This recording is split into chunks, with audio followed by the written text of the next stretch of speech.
Hello, welcome back to the Genlocke Series. This is part 4, and I will be nuzlocking my way through the Sinnoh region, playing Brilliant Diamond.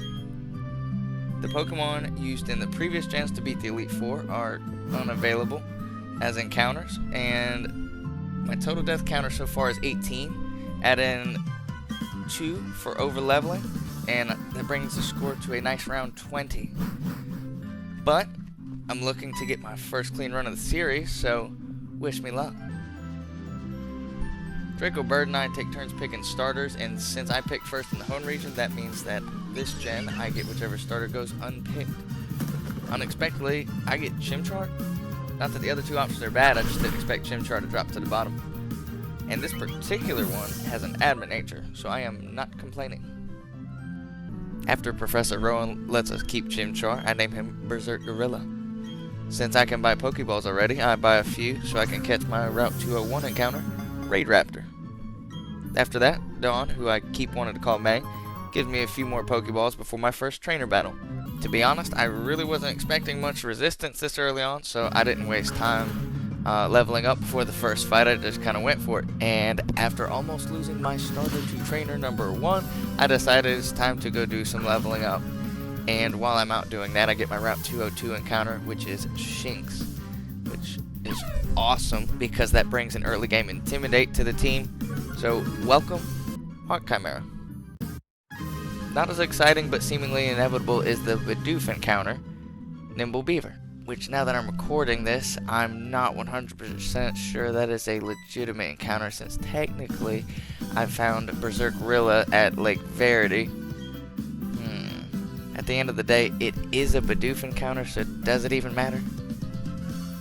Not sure. I go to school and learned that kids these days are either cheaters or significantly smarter than I was because I thought low-level Abras only knew teleport. But if there's little surprises in fights like this already, then this Nuzlocke is probably going to be more challenging and maybe even more fun than the other 3, I don't know. After getting a quick claw in Jubilife City, I procure an Old Rod so that I can get my Route 218 encounter, the Ultimate Potential, Magikarp, aka Zelantis. Gyarados is one of those absurdly good Pokemon that's in almost every single gen, so I've been very intentional about not trying to use it, always catch it just in case, but we have one in case we need it. I'm running this blind outside of gym leaders and Elite Four, but I should still be expecting rival fights. Somehow they always catch me off guard. I lucked up this time. Thankfully I had Roark out front, and he coincidentally destroys my rival's team. So, yes, you Wally wannabe, it is over.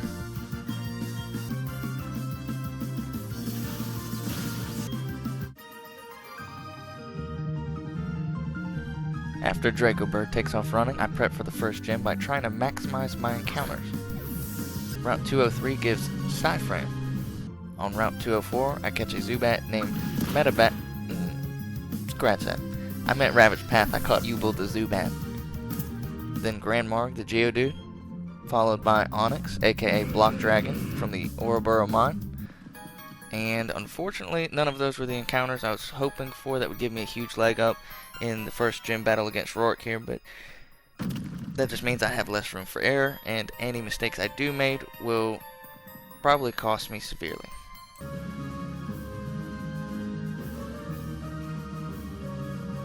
The trainers in this first gym, and for all intents and purposes, most of Roark's team, really aren't that threatening. It's Roark's ace, Cranidos, with its high attack stat and high base speed for such a low level that can really cause some damage if you don't come prepared to this fight.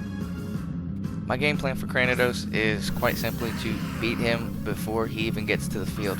What I mean by that is, I'm going to fight Rock with Rock and try to build as much momentum as possible before I actually fight him. I start off that process with a bunch of defense curls to get my base defense stat rolling pretty good and also boost some rollout attempts near the end. Mix in a couple rock polishes to boost the speed, and we will have a fairly stout sweeper.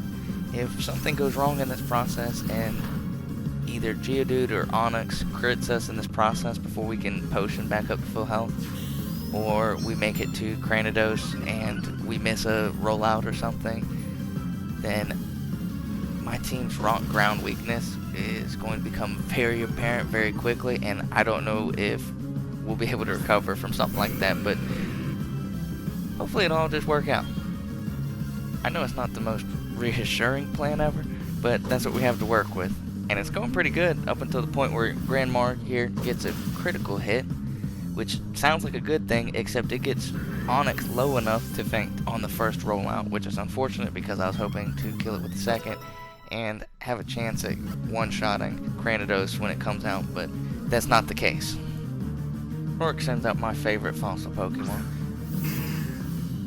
and Grandmark does outspeed and connects on the rollout before eating that bulldoze, which he would not have been able to do if we didn't stack up those defense curls earlier. Now all he has to do is not miss. We just need him to connect one more time. Surely he will not miss. This Geodude is absolutely clutch. I thought no way that he was going to hit a third time. I thought for sure it was about to go downhill, and there was a potential of me wiping if that happened. So, thank you, Grandmark. After getting my first gym badge and my first hazard set up in Stealth Rocks, woo woo, I realized something. My life could have been a whole lot easier because on Route 207, literally touching the city, is Roark's weakness, Machop. Yeah, I wish I'd have known that before the fight, but it does make it a little bit better that this Machop's kind of useless since it has a modest nature. But regardless, nobody died, so the dream of a clean run is still alive, and that's it for this episode. But let me know what your favorite fossil Pokemon is, and until next time, see you.